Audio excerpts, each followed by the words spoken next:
Mister കെന്നത്തുണ്ടില്ലേ? ഇല്ല, ടൗണിൽ പോയിരിക്കാണ്. നാളെ ഉച്ചയ്ക്ക് വരൂ. എന്റെ ഭാഗ്യം. എന്താ? മിസ്സിസ് സിന്ധ്യയെ അല്ല മിസ്സിസ് കെന്നത്തിനെ ഈ വേഷത്തിൽ എനിക്ക് കാണാൻ കഴിഞ്ഞല്ലോ. സണ്ണി, തെറ്റാണെന്നറിയാം. എങ്കിലും നിങ്ങളുടെ സൗന്ദര്യം എനിക്ക് ശ്രദ്ധിക്കാതിരിക്കാൻ കഴിയുന്നില്ല. വാതിലടച്ചേക്കാം, ആരെങ്കിലും കാണും. നിങ്ങൾ എന്താ ചെയ്യുന്നത്? ഞാനൊരു ഭീരുവായി പോയി. അല്ലെങ്കിൽ നിങ്ങളെ കൈകൾ കൊണ്ട് കോരിയെടുത്ത് കിടക്കയിൽ കൊണ്ടിട്ടേൻ. പറയേണ്ടതൊക്കെ പറഞ്ഞു കഴിഞ്ഞു. ഞാൻ വന്നത് സംസാരിക്കാനല്ല.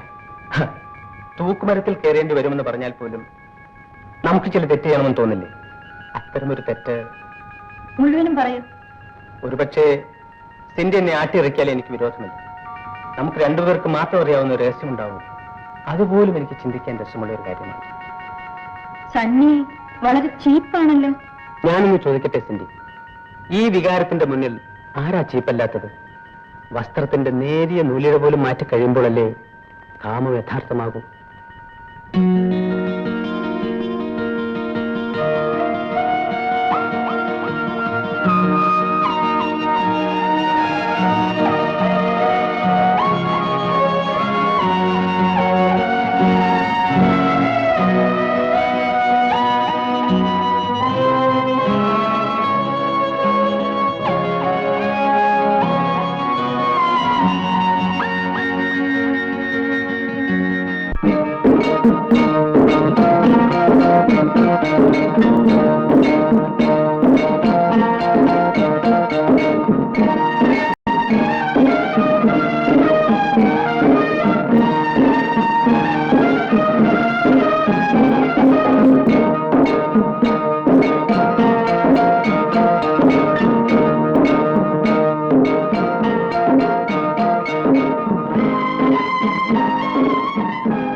അടുത്ത തിങ്കളാഴ്ച വരാം.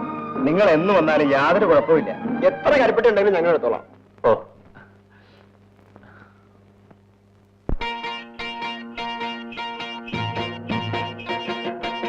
ഇത് തേനിലോ ചെറുനാരങ്ങ നീറ്റിലോ ചാലിച്ച് ദിവസം 3 നേരം കൊടുത്താൽ മതി കേട്ടോ. കള്ള് നല്ല വെള്ളമാണോടാ? എപ്പം കൊണ്ടുവന്നാലും ചോദിക്കും നല്ല വെള്ളമാണ്. ആ ഇത്തിരി പുളിച്ചത് ഞാൻ കൊണ്ടുപോയേക്കാം. കൊണ്ടുപോവാ. പുളിച്ചതെങ്കിൽ പുളിച്ചത് ദാനം കിട്ടുന്നതല്ലേ. കൊത്താ, നിന്റെ പെണ്ണിന്റെ ഗർഭമൊക്കെ എങ്ങനെ ഇരിക്കുന്നു? വിഷമമൊന്നുമില്ലല്ലോ? പ്രത്യേകിച്ചൊന്നുമില്ല. കാലിച്ചിരി നീരുണ്ട്. വല്ല മരുന്ന് ചെയ്യണോ? പ്രസവത്തിനൊക്കെ പല സർക്കാർ ആശുപത്രിയിലും കൊണ്ടുപോകുന്നതാ നല്ലത്. ഇതിനൊന്നും ഞങ്ങൾ ആശുപത്രി പോലെ വൈദ്യരെ. മാരിയമ്മന് വാവിനൊരു പൂജ ചെയ്താൽ എല്ലാം ശരിയാകും. അതെന്ത് പൂജയാ? ഞങ്ങൾ പൂജാരി കുടുംബമാണ്. അപ്പന്റെ മരണശേഷം ഞാനാ പൂജാരി. അടുത്തത് എന്റെ മോൻ. മോനാണെന്ന് എന്താ തീർച്ച? മാരിയമ്മൻ അങ്ങനെ തരും. ഞങ്ങളുടെ കുടുംബത്തിൽ പരമ്പരയായിട്ട് ആണുങ്ങളാ. ഞങ്ങൾ പ്രാർത്ഥിക്കുന്നതും പൂജിക്കുന്നതും അതിനു വേണ്ടിയാ. അത്ര ശക്തിയുള്ള പൂജയാണോ? ആദ്യം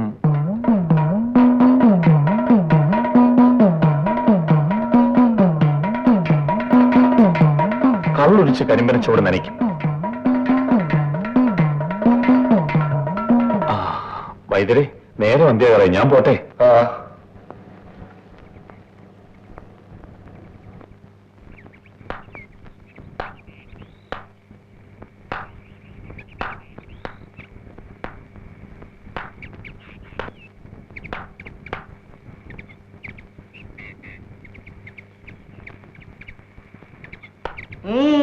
ആ മുത്തൻ എങ്ങനെയെങ്കിലും ജയിലിൽ കയറ്റില്ലെങ്കിൽ വളരെ മോശമാണ്. ഞങ്ങൾക്ക് തലവൃത്തി ഇറക്കാൻ കഴിയുന്നില്ല. തല താഴ്ത്തി നടക്കാൻ ഒക്കൂല. അവനൊറ്റയല്ല, അവന് ജാതിക്കാരും മുഴുവൻ അവന്റെ പുറകിലുണ്ട്. അഥവാ അവനെ പിടിച്ച് അകത്താക്കിയാലും കരിപ്പട്ടി കച്ചവടം നമുക്ക് കിട്ടാൻ പോകുന്നില്ല. സായിപ്പ് എപ്പോഴും കച്ചവടം മാത്രമേ ഉള്ളൂ. അപ്പൊ ഞങ്ങളുടെ കാര്യമോ? അതാണ് കിട്ടവനെ. നീ അവരെ കുണ്ടവനെ തല്ലാൻ പോയത്. ഇതിൽ എന്തുണ്ടായി? അവൻ മനുഷ്യനില്ല, അവന് ഇരുമ്പിലുണ്ടാക്കി വെച്ചിരിക്കുക. എന്നാ അവൻ തുരുപ്പെടുക്കുന്നവരെ ഇനി കാത്തിരിക്കാം. ആഞ്ചെട്ട് തടിയന്മാരെയും കൊണ്ട് പോയിട്ട് അവന്റെ ചെറു വിരൽ അനക്കാൻ സാധിച്ചില്ല. നാണക്കേട്. സായിപ്പേ, കോട്ടൂർ വനത്തിൽ ഒരു ഉഗ്രൻ മന്ത്രവാദിയുണ്ട്. എന്തിന്? ആ മന്ത്രവാദിയെ കൊണ്ട് ശുദ്ധം ചെയ്യിപ്പിച്ചാൽ ഒത്തിരി 3 നേരം ഭ്രാന്ത് വരും. 10-15 കൊല്ലങ്ങൾക്ക് മുമ്പ് അങ്ങനെ ഒരുത്തിന് ഭ്രാന്ത് വരുത്തിയിട്ടുണ്ട്. വെറും 200 രൂപയുടെ ചെലവേ ഉള്ളൂ. പോകാനാവുന്നു. സായിപ്പ് അങ്ങനെ പറയരുത്. ഭയങ്കര ശക്തിയുള്ള മന്ത്രവാദിയാണ്. സായിപ്പിന് 200 രൂപ മനസ്സിലെങ്കിൽ വേണ്ട, പക്ഷെ മന്ത്രവാദി ആക്ഷേപിക്കരുത്. നിനക്ക് വേണ്ടി 10 ഞാൻ തരാം. ഒരുപാട് അടി കൊണ്ടതല്ലേ? ഞാൻ തരുന്ന കാശ് വല്ലവനും കൂടെ തൊലയ്ക്കരുത്. ഇന്നേക്ക് 10 ദിവസത്തിനുള്ളിൽ മുത്തിന് ഭ്രാന്ത് പിടിപ്പിക്കുന്നത് ഞാൻ കാണിച്ചുതരാം. അല്ലെങ്കിൽ സായിപ്പന്നെ നായിന്റെ മോനെ വിളിച്ചോ. അത് സായിപ്പ് എപ്പോഴും വിളിക്കാറുള്ളതല്ലേ, പക്ഷെ ഇംഗ്ലീഷിലാണെന്ന് മാത്രം. ശരി, നാളെ കമ്പനിയിൽ നിന്ന് 200 രൂപ വാങ്ങിച്ചോ, ഞാൻ പറഞ്ഞേക്കാം. പൊയ്ക്കോ പൊയ്ക്കോ. അല്ലാച്ചാ കുറച്ചും കൂടി കഴിഞ്ഞിട്ട് പോയാൽ മതിയായിരുന്നു. നല്ല രസം മതാവക്കളി. ഒന്ന് വാടേ. വാടാ. ഇങ്ങോട്ട് വന്നേ. നീ ഒരു കാര്യം അറിഞ്ഞോ? ഇല്ല.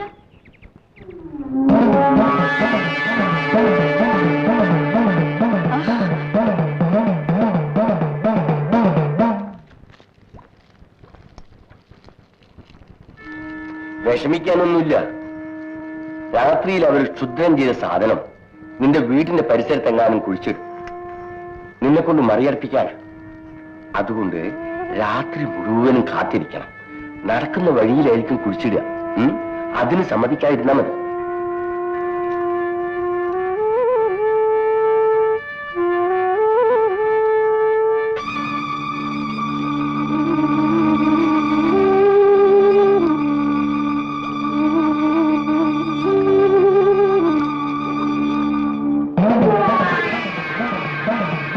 ഇത്രയും ചെലവ് വരുമെന്ന് ഞാൻ വിചാരിച്ചില്ല.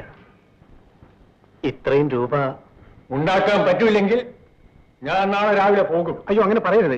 രൂപ ഞാൻ എങ്ങനെയെങ്കിലും ഉണ്ടാക്കാം. 500 രൂപ കൊണ്ടുവന്നാൽ ഞാൻ കർമ്മം ചെയ്യാം, ഇല്ലെങ്കിൽ തിരിച്ചു പോകും. പോവാ.